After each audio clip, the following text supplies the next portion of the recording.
merantau karena pingin kuliah dulu gitu. Tahun 2002 sudah jadi satpam, kita kuliah. Alhamdulillah akhirnya kuliah di Universitas Terbuka. Tadi ada Pak Fauzi itu kemarin baru lulus sarjana ekonomi dari Universitas Terbuka. Kenapa dulu ngambil Universitas Terbuka? Karena tahun 2002 itu kerja dan keuangan juga tipis, kita nyari kuliah yang fleksibel. Kebetulan pada waktu itu yang fleksibel ya Universitas Terbuka. Tapi Universitas Terbuka itu bagus juga karena alumninya banyak. Salah satunya Pak Wiranto, Pak Andika Pratama itu mantan-mantan alumni dari Universitas Terbuka.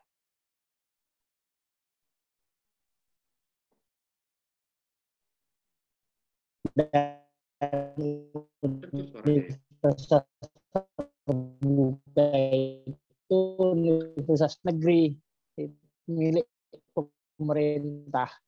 Karena kita online ini sebenarnya pelaksanaannya dulu ya Universitas Terbuka, kuliah jarak jauh, sebenarnya sudah lama. Oke, setelah jadi security lanjut karena ingin belajar tentang hukum, akhirnya belajar hukum. Saya ngambil S2 hukum di UPN yang dekat rumah sini. Rumah saya kebetulan dekat Pondok Labu. Lulus tahun 2016.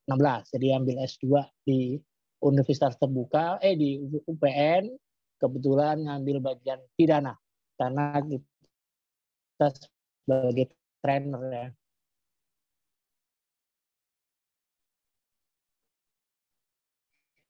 Next, ini karir saya. Saya memulai di sana sebagai security guard di Indramayu, terus berkarir sampai akhirnya Bang Huda untuk suaranya ini ya. Bang Huda itu pernah jadi leader, pernah jadi suaranya putus-putus. Suaranya putus-putus. Oh, seperti itu. Enggak ya. Bang Huda pakai 2 akun ya? Jangan pakai 2 akun, Bang. Jadi dia feedback gitu.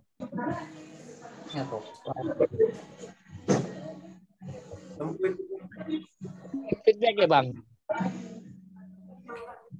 Ya, kalau pakai 2 akun feedback gitu. Sekarang suara gimana? Nah, sekarang bagus, cakep kayak orangnya. Cakep. Enggak, ini akhirnya nggak pakai wifi nih, pakai handphone malah lebih apa? Lebih bagus sinyalnya karena pakai wifi agak terganggu kali ya. Ya, betul. Lanjut ya. Ya, lanjut Bang. Oke, ini karir saya, Bapak-bapak yang belum kenal, mohon maaf. Ini ada teman saya dulu Pak Neto juga di ISS.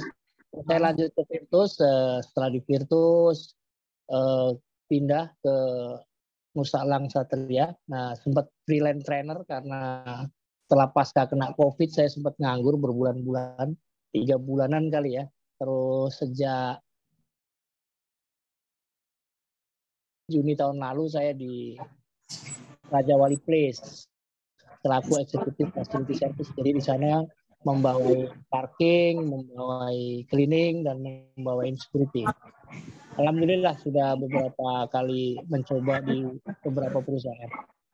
Ini beberapa perusahaan yang pernah saya ikuti dari PT Nipis Indonesia, YPI, SEAL, Realtop. Ya, jadi saya punya background hotel lama juga, 8 tahun saya di dunia hotel. Alhamdulillah. Terus di dunia outsourcing ada di PT ISS dan Virtus. Sekarang ikut in-house di Permadani Katulistiwa Nusantara. Ini dia punya properti banyak di Indonesia. Makanya di grupnya ada namanya Raja Wali Property Group. Ada beberapa hotel, Four Seasons, Sun Regis, dan ada beberapa gedung. Nah, ini sekarang sementara saya mengabdi di Permadani Katulistiwa Nusantara di Kuningan. Kawan-kawan yang ingin main ke Kuningan Jakarta Selatan, saya sementara di sana. Oke, next. Ini beberapa pelatihan yang saya pernah ikuti. Alhamdulillah ada security maupun safety dan pelatihan-pelatihan leadership. Nah, ini penting ya buat kawan-kawan yang ingin mungkin nanti mengembangkan dalam karir di dunia satuan pengamanan atau security. Pelatihan-pelatihan ini sangat banyak ya di dunia security, baik security laut, ada ISPS Code, security bandara, ada aviation security, security di darat juga banyak ya, ada di mall, ada di offices, ada di tambang, ada di oil and gas dan sebagainya. Dan ilmu-ilmu kecabangan di dunia satpam juga banyak ya, ada investigasi, ada diplomatic security guard, ada intelligence security dan sebagainya. Apalagi security sekarang sudah bergabung dengan yang namanya safety. Ini berhubungan dengan sistem manajemen nanti pengamanan. Karena sistem manajemen pengamanan juga menyangkut security and safety di situ. Ada risk management, ada risk assessment, dan sebagainya. Ini penting buat kita semua, kawan-kawan yang ingin menekuni di dunia security.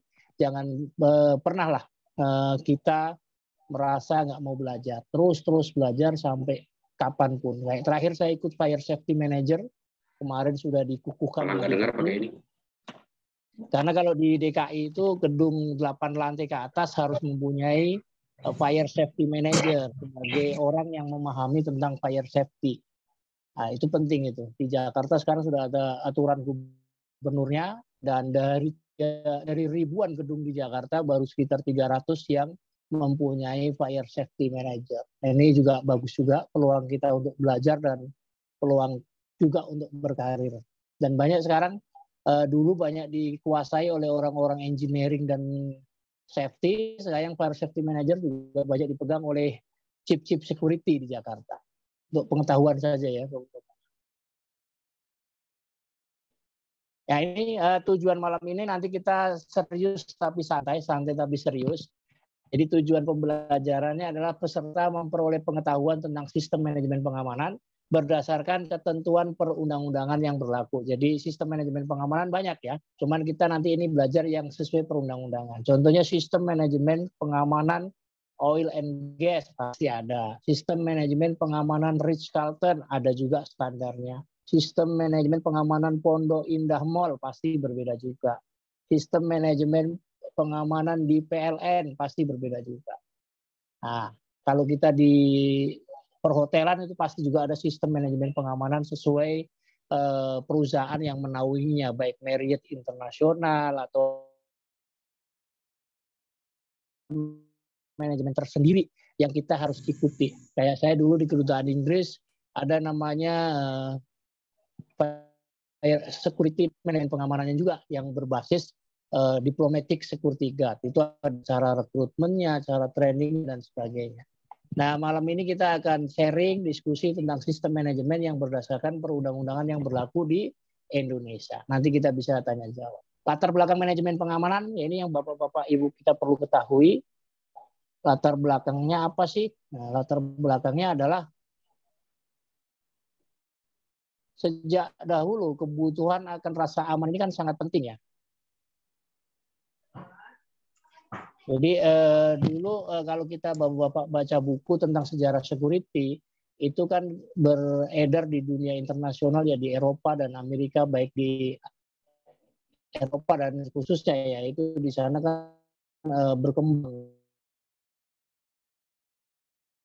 Satu itu lahir awalnya ISS 34S itu dari security dulu sama 1901. Dulu dia penjaga malam lah istilahnya. Dan Perang Dunia Pertama. Berkembang. Ternyata sampai abad ke-22 ini tantangan pengamanan juga makin modern, makin tantangan. Dan contohnya apalagi sejak 9/11 ya.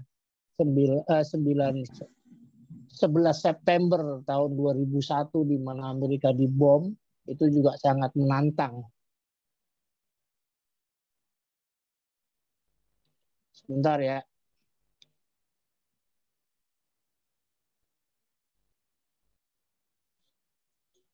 Tantang sekali setelah apalagi di dunia internasional sekarang lahirnya polisi-polisi modern. Nah, ini tantangan kita. Justru hanya ada tantangan dan kesempatan sebagai seorang satuan pengamanan di mana kepolisian Republik Indonesia sendiri di Indonesia ini mereka kan akan lebih fokus pasti ke represifnya. Nah, Satpam ini kan preventif dan preemptifnya yang harus diperkuat. Nah, ini sistem manajemen pengamanan kita ke depan berbasisnya pasti akan lebih preemptif dan preventif. Jadi kalau kita mindsetnya represif, ini sangat bahaya. Satpam baik. Kenapa sih Satpam boleh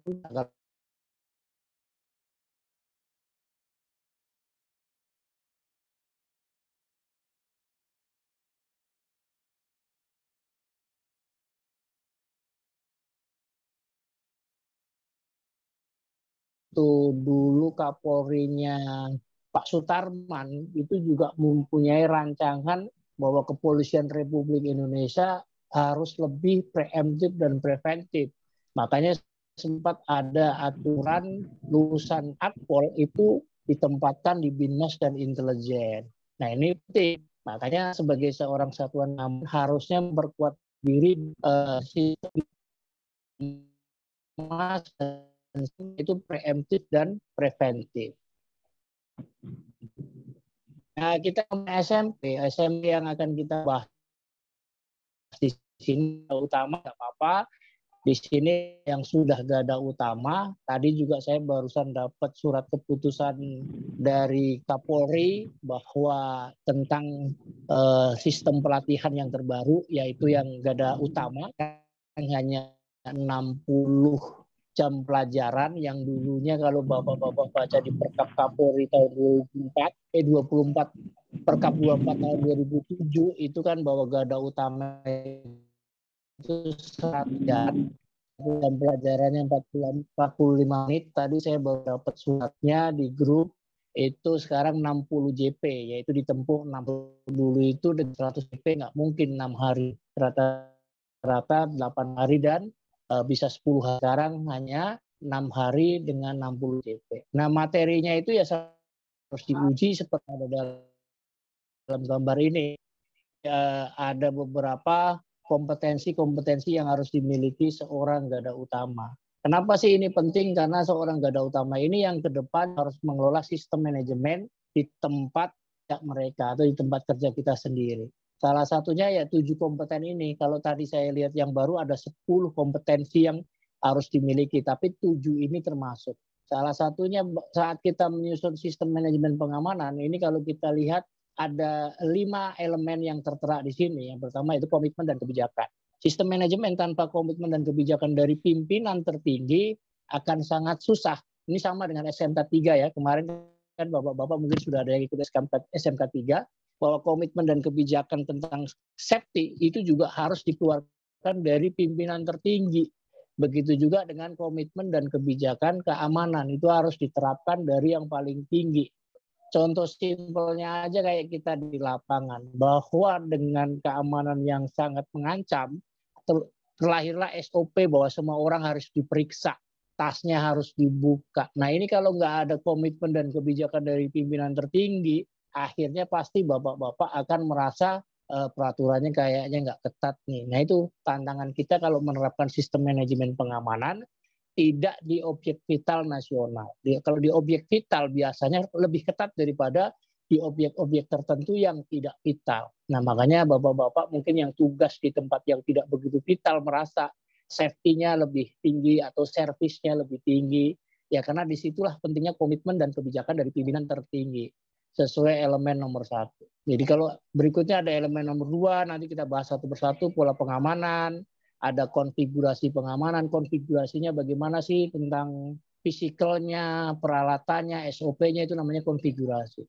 Terus standar kemampuan pelaksanaan pengamanannya bagaimana, security-nya, kemampuannya bagaimana, sudah gada pratama atau belum, ada refresh training atau belum. Nah ini pentingnya BUJP itu di poin elemen nomor 4 sebenarnya. Makanya kalau di audit, nanti kita bahas audit sedikit, yaitu salah satunya yang di audit, satpamnya sudah ber-KTA belum? Satpamnya sudah berijazah gada pratama atau belum? Ada refresh training apa enggak? Yang kelima, monitoring dan evaluasi. Ini penting juga. Apakah ada auditnya? Apakah ada evaluasi trainingnya? Apakah ada evaluasi perencanaan pengamanannya? Atau MATLAB-nya? Dan lain sebagainya. Ini kalau kita berbicara tentang unit kompetensi gada utama. Ini penting kenapa? Ya mungkin bapak-bapak yang masih gada pratama atau sekarang gada madya, nggak apa-apa. Ini kan pengenalan ya, belum melaksanakan sistem manajemen pengamanan, tetapi minimal kita sebelum sampai gada utama lebih mengenal. Nah bahkan banyak juga sebenarnya yang sudah gada utama, tetapi keilmuannya atau kompetensinya perlu dipertajam lagi, sehingga mampu melaksanakan secara praktek di lapangan, tidak hanya teori mempunyai ijazah, tetapi tidak bisa mempraktekkan apa yang sudah pernah ditrainingkan atau diberikan ilmunya oleh para pengajar. Oke, berikutnya ini tentang kita berbicara sedikit sebelum ke sistem manajemen pengamanan.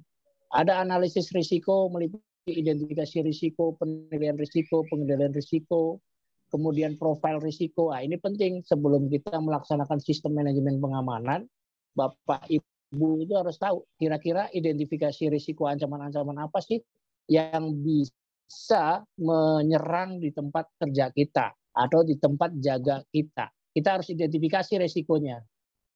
Apakah yang tertinggi? Nah, nanti kita bisa belajar lagi ya tentang identifikasi risiko.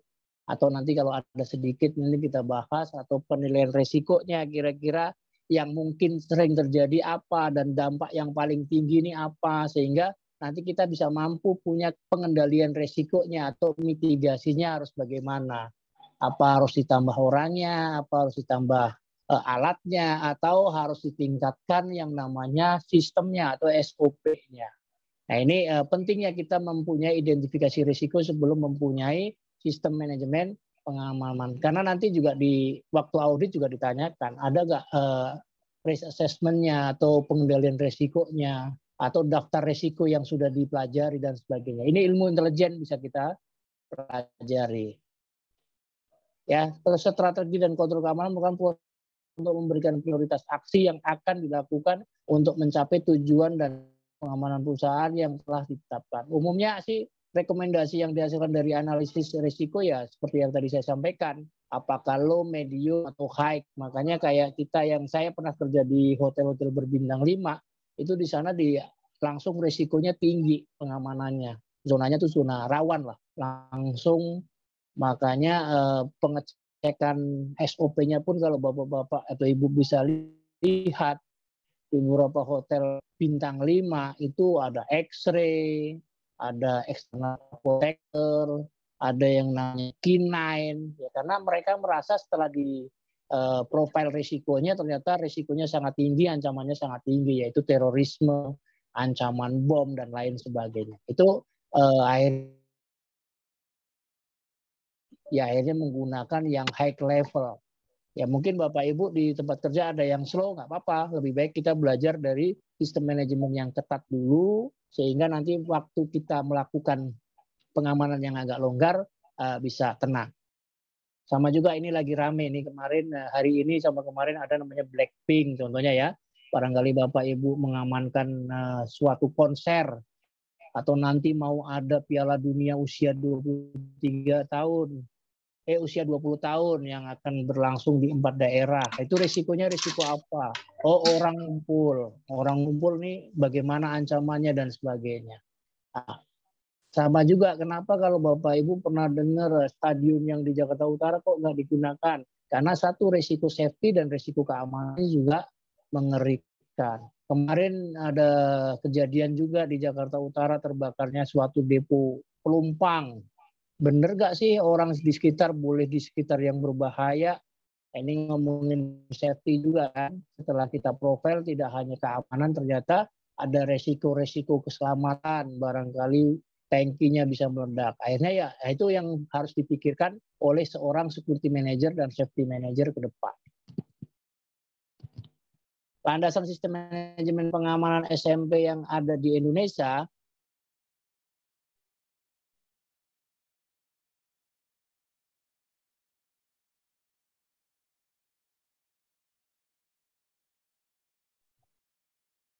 Izin Bang Huda, untuk suaranya terputus ya?